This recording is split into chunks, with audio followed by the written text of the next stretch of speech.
देवहूति कर्दम ऋषि की सेवा करती रही। कर्दम ऋषि तो जोगी है, समाधि में आ गए। अंत में कई वर्ष बीत गया, उनका समाधि टूटा तो कर्दम ऋषि योग बल में एक विमान बनाए और अपनी पत्नी देवहूति को विमान में बैठाए।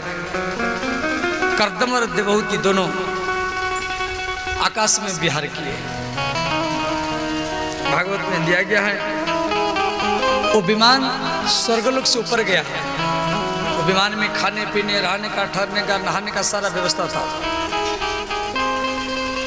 वैश्रम्भे के सुरासने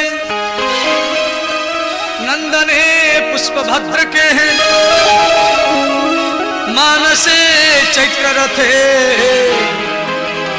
चसरे में रामया रतः। कई वर्ष तक कर्दम ऋषि विमान में अपनी पत्नी से विहार करते रहे। विमान में 9 कन्या हुए। विमान जमीन पर उतरा, वहां पर ब्रह्मा जी आए। ब्रह्मा जी के 9 पुत्रों के साथ ये 9 कन्याओं का शादी करवा गया। ध्यान देना, इनके सबसे बड़ी कन्या जिसके नाम है कला, कला का विवाह ब्रह्मा के पुत्र मरीचि ऋषि के साथ हुआ। मरीचि के पुत्र हुए कश्यप ऋषि, कश्यप के पुत्र हुए देवता राक्षस जिसे कश्यप गोत्र बना। दूसरी कन्या है सती अनुसुया। अनुसुया का विवाह ब्रह्मा के पुत्र अत्रि मुनि के साथ हुआ। इनके 3 पुत्र हुए दुर्वासा, दत्तात्रेय और चंद्रमा। इनसे आत्रेय गोत्र बना। तीसरी कन्या श्रद्धा, श्रद्धा का विवाह ब्रह्मा के पुत्र अंगिरा ऋषि के साथ हुआ। अंगिरा ऋषि, इससे अंगिरा गोत्र बना। इनके पुत्र हुए गुरु बृहस्पति। इनके नाम पर बृहस्पतिवार बना, गुरुवार। ये देवताओं के गुरु कहलाए। चौथा कन्या हुआ हबीरभू। हबीरभू का विवाह ब्रह्मा के पुत्र ये पुलस्त मुनि के साथ हुआ। पुलस्त मुनि, इससे पुलस्त गोत्र बना। पुलस्त के 2 पुत्र हुए, अगस्त मुनि और विसर्वा। विसर्वा के 3 पुत्र हुए, रावण, कुंभकर्ण, विभीषण। रावण जाति में ब्राह्मण है।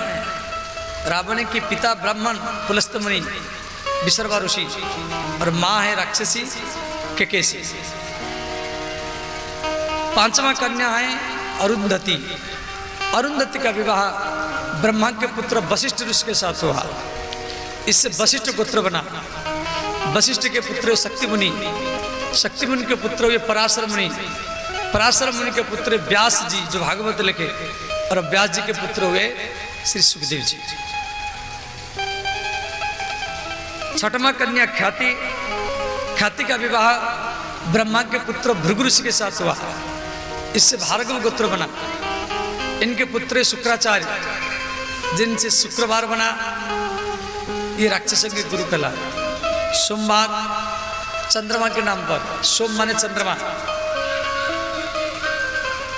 मंगलवार पृथ्वी का पुत्र मंगल के नाम पर। चंद्रमा ने कहा हमारा बेटा है बुध, उसके नाम पर एक बार बनाओ। गुरुवार, शुक्रवार गुरु शुक्राचार्य जी के नाम पर, राक्षसों के गुरु। सूर्य भगवान बोले हमारी बेटा है शनि, उसके नाम पर भी एक बार बना दो, शनिवार। भगवान सूर्य के नाम पर रविवार। ये 7 बारों की उत्पत्ति इस प्रकार से हुआ। इधर श्री भगवान कर्दम के शरीर में आए, देवहूति माता के घर में आए, और अंत में अभिजीत मुहूर्त में देवहूति माता के गर्भ से श्री कपिल भगवान का जन्म हुआ। बोले श्री कपिल भगवान की जय, देवहूति माता की जय। श्री कपिल भगवान की कथा आप लोग तो कल विस्तार में सुनेंगे। अब मैं श्री वामन भगवान के ओर जा रहा हूँ कि मुझे वामन भगवान तक कथा को लेना है। एक बार दुर्वासा ऋषि, दुर्वासा जो दूब घास खाते थे, रोटी सब्जी नहीं पाते थे, इसलिए इनका नाम पड़ा दुर्वासा। वो वैकुंठ में पहुंचे तो भगवान नारायण दुर्वासा जी के गला में एक फूल माला डाल दिए, प्रसादी माला। भोग और प्रसाद में अंतर होता है। हम जो भगवान को देते हैं उसका नाम है भोग, और भगवान से जो हमको मिलता है उसका नाम है प्रसाद।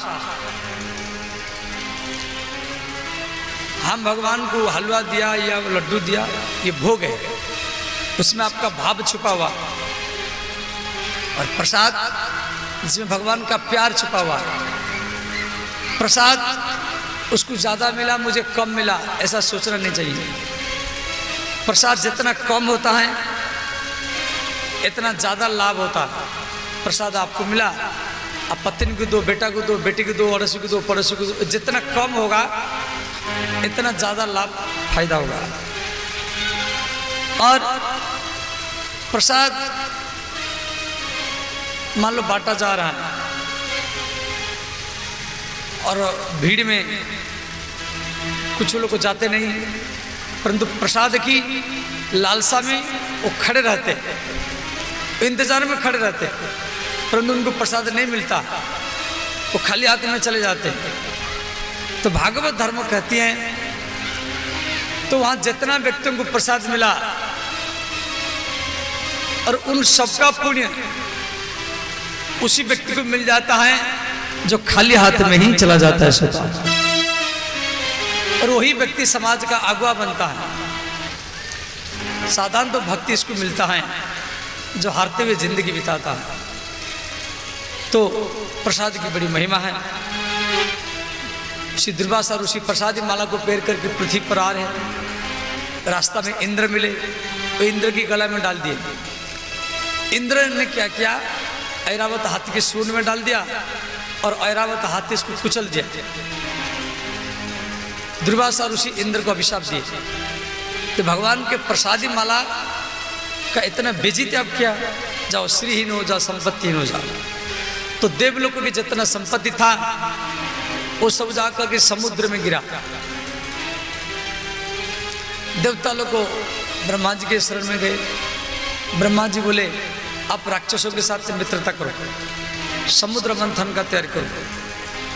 तो मंदार पर्वत जो देवघर के रास्ता में पड़ता है, मंदार पर्वत बांका जिला में, उसको मथानी बनाए। बासुकीनाथ को रस्सी बनाए। समुद्र मंथन की तैयारी हुआ। तो मंदार पर्वत तो डूबने लगा। भगवान कछुआ का रूप बना करके मंदार पर्वत को पीठ में धारण किए।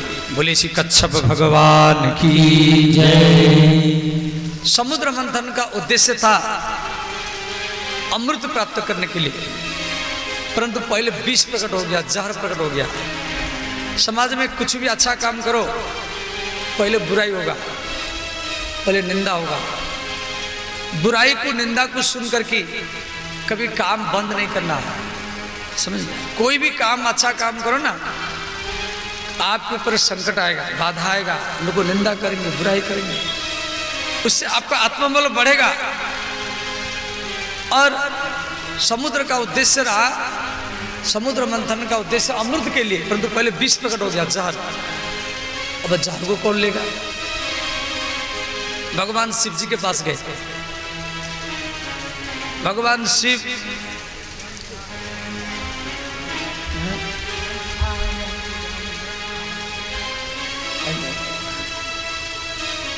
मुझे मालूम है, आइए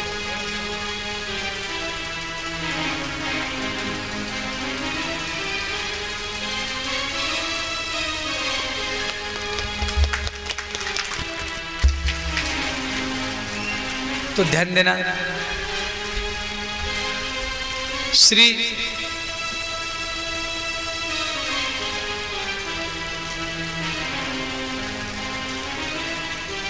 समुद्र मंथन अमृत के पाने के लिए तो मंथन हुआ, परंतु पहले विष प्रकट हो गया। अब विष को कौन लेगा? समुद्र मंथन श्रावण महीने हुआ था। देवता लोग भगवान महादेव जी के शरण में गए। शिव जी विष को हाथ में लिए और पान किए, उसको भीतर नहीं लिए और बाहर भी नहीं निकाले। गला नीला पड़ गया, नाम पड़ा नीलकंठ। बोले नीलकंठेश्वर भगवान की जय। समाज के बुरी बात भीतर में मत लो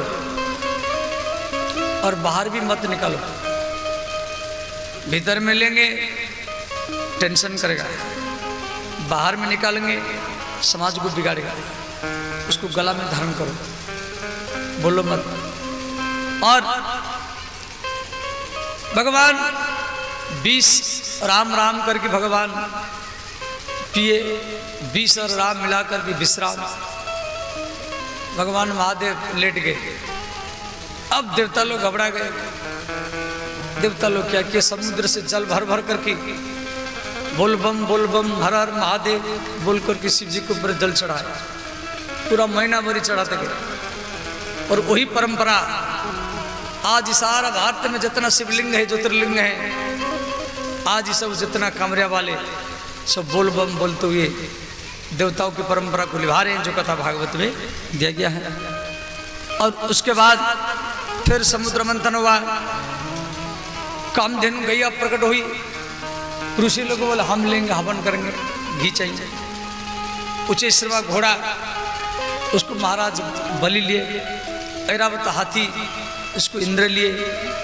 कस्तुभमणि पद्मरागमणि, उसको भगवान विष्णु लिए। चंद्रमा आकाश में चले गए। कल्पवृक्ष अप्सरा वो देवलोक में चले गए। बारुणी मदिरा राक्षस लोग ले लिए। फिर समुद्र मंथन हुआ। समुद्र से दरिद्रा नाम के एक देवी प्रकट हुई। दरिद्रा, भाई दरिद्रा को कौन लेगा? सब बोले हम नहीं लेंगे। आप भी दिवाली में लक्ष्मी भीतर दरिद्रा बाहर करते हैं, सब दरिद्रा को बाहर करता है, जो कथा भागवत में दिया गया है। तो महर्षि उद्दालक मुनि आए। उद्दालक मुनि बोले हम लेंगे। तो उद्दालकी मुनि की पत्नी है दरिद्रा, उसकी एक बेटी हुई सुजाता, जिसका विवाह कोल ऋषि के साथ हुआ। कोल ऋषि के पुत्र हुए अष्टावक्र मुनि, जो जनक महाराज जी के गुरु कहला। फिर समुद्र मंथन हुआ। समुद्र से भगवती लक्ष्मी प्रकट हो गई। बोले श्री लक्ष्मी महारानी की जय। तो दरिद्रा लक्ष्मी की बड़ी बहन है। पहले दरिद्रा का जन्म हुआ, उसके बाद में लक्ष्मी का। लक्ष्मी का शाम को हुआ। कार्तिक मास दिवाली संध्या को लक्ष्मी महारानी प्रकट हुई समुद्र मंथन से। सुबह कामधेनु गैया प्रकट हुई और शाम को लक्ष्मी माता। अब लक्ष्मी को देख करके सब बोला हमको चाहिए, हमको चाहिए, हमको चाहिए। समुद्र ने कहा सावधान, सब बैठो लाइन में। मेरे बेटी जिसको पसंद करेगी उसकी गला में माला डालेगी। लक्ष्मी माला को ली। अब देवताओं के पंक्ति में गई। वो देवताओं को पसंद नहीं किया। देवता में भोग शक्ति ज्यादा है। राक्षसों की पंक्ति में गई। राक्षस को भी पसंद नहीं किया, ये सब आपस में लड़ते रहते। ज्ञानियों के पंक्ति में गई। बड़े बड़े ज्ञानी हैं, इनमें आसक्ति ज्यादा है। जटाधारी, इनमें क्रोध ज्यादा है। भगवान महादेव भी बैठे। महादेव स्मशान में रहते, भांग पीते, जटा रखते, सर पर लटकाते, चमड़ा पहनते। लक्ष्मण को पसंद नहीं किया। भगवान विष्णु भी बैठे। अब विष्णु भगवान मुख उधर घुमा करके बैठे, वो लक्ष्मी को देख नहीं रहे। तो लक्ष्मी माता मैंने विचार कि ये व्यक्ति मुझे देख नहीं रहा है, बड़े सुंदर लगते हैं। तो लक्ष्मी माता ने क्या कि श्री विष्णु भगवान के गला में माल्यार्पण किया। बोले श्री लक्ष्मी नारायण भगवान की जय। उसके बाद में फिर समुद्र मंथन हुआ। समुद्र से श्री धनंतरी भगवान प्रकट हुए। बोले श्री धनंतरी भगवान की जय। धनंतरी भगवान के हाथ में अमृत कलश है। अब अमृत कलश को राक्षस लोग को ले गए। अब देवता लोग हताश होकर के भगवान विष्णु के शरण में गए, बोले भगवान हम भी समुद्र मंथन किया, अब अमृत कलश राक्षस लगे। भगवान बोले बोले चिंता मत करो, हम आपका पक्ष लेंगे। तो भगवान विष्णु एक सुंदर स्त्री का रूप बना, सुंदर स्त्री नाम पड़ा मोहिनी, बोले सी मोहिनी भगवान की जय। भगवान इतना सुंदर स्त्री का रूप बना करके आए, सब राक्षस मोहित हो गए, आपस में लड़ रहे थे अमृत पीने के लिए। अब मोहिनी भगवान को देख करके राक्षस लोग क्या किया, अमृत कलश से पकड़वा दिए, बोले देवी इसको बांट दो। अब एक पंक्ति में देवता बैठे, एक पंक्ति में राक्षस बैठे। मोहिनी भगवान स्वयं विष्णु भगवान मोहिनी के रूप में आए, वो देवताओं की ओर से अमृत बांटना चालू किए, बांट रहे देवताओं को और देख रहे राक्षसों को। और राक्षसों को ऐसे लगा ये मुझे ही पसंद करते, सबको ऐसे लगा ये मुझे ही पसंद करते। तो एक राहु नाम का राक्षस था, वो सूर्य और चंद्रमा के बीच में जाके बैठ गया, देवता का रूप बना करके। उसको भी अमृत मिल गया। सूर्य चंद्रमा दोनों शिकायत की, बोले भगवान ये तो राक्षस है। भगवान सुदर्शन चक्र को आवाहन किया, उसका मस्तक काट दिया। वो तो अमृत पी चुका था, वो दो हो गया, और राहु और केतु। और आज भी सूर्य को चंद्रमा को हमला करता है, जिसको सूर्य ग्रहण और चंद्र ग्रहण के रूप में हम सनातन धर्म में मनाते हैं। भगवान गायब हो गए। अब राक्षस लोग आपस में बोले भैया वो सुंदर स्त्री कहाँ गई, कहाँ गई, कहाँ गई, देखो। दूसरे ने कहा अरे सुंदर स्त्री का बात छोड़ो, अमृत कलश कहाँ गया। और करोड़ों संख्या में भीड़ है, कौन मालूम पड़ता, देखो देखो मालूम पड़ा, अरे ये तो भगवान विष्णु है।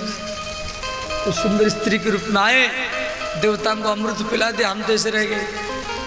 सब राक्षस देवता के ऊपर हमला किए, देवता लोग अमृत पी चुके थे, वो अमर हो गए, राक्षस लोग मरते रहे। जिसको भागवत में कहा गया देवासुर संग्राम, अंतिम में बचे कुछ राक्षस रह गए। नारद जी आए, युद्ध बंद हुआ, तो जो राक्षस बचे थे उनको नारद जी बोले काम करो, आपके गुरु शुक्राचार्य हैं, उनके पास में मृत्यु संजीवनी विद्या है, जो मरे हुए राक्षस को जीवित कर सकते हैं। उनको बुलाओ और सब राक्षस को जीवित करो। शुक्राचार्य जी आए, मृत्यु संजीवनी विद्या के द्वारा सब राक्षस को जीवित किए। महाराज बलि भी मर चुके थे, बलि महाराज जीवित हुए। बलि महाराज शुक्राचार्य जी को गुरु रूप में मान करके यज्ञ किए। यज्ञ कुंड से एक दिव्य रथ प्रकट हुआ, उसी रथ में बलि महाराज बैठे, देवताओं के ऊपर हमला किए। देवता लोग देव लोग छोड़कर भाग गए। इधर देवताओं की मां अदिति कश्यप जी के शरण में गई, बोली स्वामी मेरे पुत्र देवलोक छोड़कर के भाग गए, मुझे ऐसा पुत्र चाहिए जो देवलोक की संपत्ति ला करके पुनः देवता को दे। तो कश्यप जी अपनी पत्नी अदिति को, कश्यप की दो पत्नी है दिति और अदिति। दिति से दैत्य लोग माने राक्षस लोग, और अदिति से आदित्य लोग माने देवता लोग को जन्म लिया। दिति माने भेद बुद्धि और अदिति माने अभेद बुद्धि। जहाँ अभेद बुद्धि हो, एकता हो, समानता हो, समन्वय हो, वहीं पर देवता लोग को जन्म लेते हैं। जहाँ भेद बुद्धि हो, फूट हो, उसमें राक्षस लोग को जन्म लेते हैं। तो श्री कश्यप जी अदिति माता को एक व्रत बताए, जिस व्रत को भागवत में पय व्रत कहा गया। पय माने दूध, दूध पी करके 12 दिन तक ये व्रत करना पड़ेगा, प्रतिपदा से लेकर के शुक्ल पक्ष 12 तक 12 दिन का भागवत कथा 12 दिन का भी होता है। और ब्रह्मचर्य में रहेंगे, कलश स्थापन करेंगे, विष्णु का पूजा करेंगे, जल नहीं पिएंगे, फल भी नहीं खाएंगे, रोटी भी नहीं खाएंगे, सिर्फ ही दूध, और वो भी गैया का दूध पिएंगे, भैंस का दूध नहीं। गैया का दूध तीनों टाइम पिएंगे और दूध पी करके 12 दिन तक रहेंगे। इस व्रत का नाम है पयो व्रत। पय माने दूध, पय शब्द का अर्थ दूध। ऐसे अदिति माता की तो 12 दिन में इनको भगवान दर्शन दिए। भगवान बोले आपको क्या चाहिए? तो अदिति माता ने कहा मुझे आप जैसा का बेटा चाहिए। भगवान बोले ठीक है। तो भगवान कश्यप जी के शरीर में आए, अदिति माता के गर्भ में आए और भाद्र मास शुक्ल पक्ष द्वादशी को अदिति माता के गर्भ से श्री वामन भगवान का जन्म हुआ। बोले श्री वामन भगवान की जय, अदिति माता की जय, कश्यप महाराज की जय। वामन भगवान का विधिवत भाव से अभिषेक किया गया। ओम मंगलम गुरुपाद मंगलम, ओम मंगलम गुरुपाद मंगलम, मंगलम पाद मंगलम, ओम मंगलम गुरुपाद मंगलम, ओम मंगलम पाद मंगलम, ओम मंगलम गुरुपाद मंगलम, ओम मंगलम पाद मंगलम, ओम मंगलम गुरुपाद मंगलम, ओम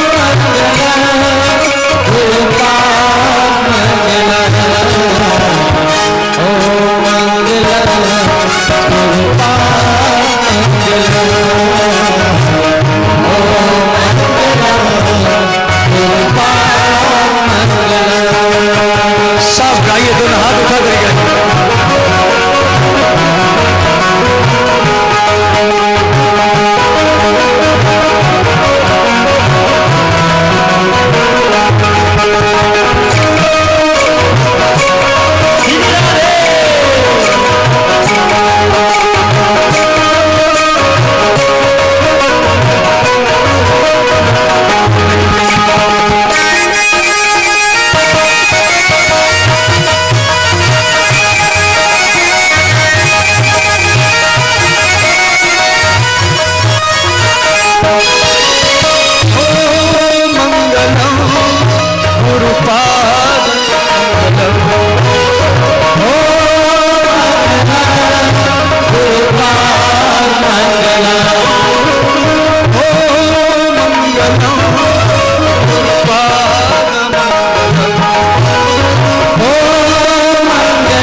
वामन भगवान का पूजा होगी। हमारी वरिष्ठ कार्यकर्ता संजीव बाबू और मुखिया जी अविनेश बाबू और जजमान साहब और सब वरिष्ठ कार्यकर्ता जजमान जजमानी ये सब यहाँ पर आए, श्री वामन भगवान का वेद मंत्र से पूजा करें। सबको चावल पकड़ाइए। नंद किशोर बाबू वहाँ भी आइए, मुखिया जी को भी चावल दीजिए। सभी को शांति बना करके बैठे रहेंगे। हमारे बीच भगवान बावन अवतार लिए और अभी हमारे मुख्य कार्यकर्ता एवं हमारे मुख्य जजमान जी के द्वारा भगवान का पूजन किया जाएगा। आपको भी पूजन करने का अवसर प्राप्त होगा। पहले हमारे कार्यकर्ताओं का हस्त जलाक्षर पुष्पाणि घृत्वा ओम हरि ओम माध्यो शांतिरंतरिक्षगं शांति पृथ्वी शांतिरापः शांतिरोषधयः शांतिः वनस्पतयः शांतिर्विश्वे देवाः शांति ब्रह्म शांति सर्वज्ञं शांति शांतिरेव शांति सामा शांतिरेधि ओम सुचक्षा अहमक्षिभ्यां भूयासगं सुवर्जा मुखे च नमः सुश्रुतकर्णाभ्यां भूयाशमः ओम ध्यानं समर्पयामि श्री वामन चरण कमलेभ्यो नमः। ध्यानान्ते चंदनम, भगवान को चंदन लगाइए।